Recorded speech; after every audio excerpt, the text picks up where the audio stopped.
सबैजनालाई good morning everyone. हाम्रो good morning चाहिँ आज बेलुकादेखि नै हुँदैछ है।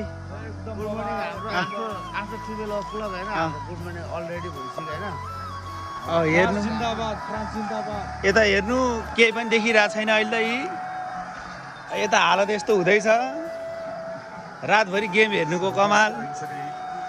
अब अर्जेन्टिनाको फ्यान यता हुनुहुन्छ हाम्रो भुप्पू, मेस्सीको फ्यान यता हुनुहुन्छ हाम्रो रोनाल्डोको फ्यान है। अब बिहानै भयो हेर्दैछ अझै। अनि केही दुई शब्दहरू पखाउन चाहनुहुन्छ तपाईँहरू? हार्नु पर्यो त्यो यो गेम सकिन्छ आफ्नो हैन। अर्जेन्टिना र हार्नु पर्यो, अल्जेरिया गेम हुँदैछ हैन। हजुर हाम्रो यहाँ भनेको ढिँडो एन्ड लोकल कुखुराको कार्यक्रम हुँदैछ, आउनु गाइजहरू। ल आउनु मलाई आउनु यति भन्दै आउनु है, आउनु आउनु आउनु भन्दै आजलाई यति नै गरौँ। जय नेपाल।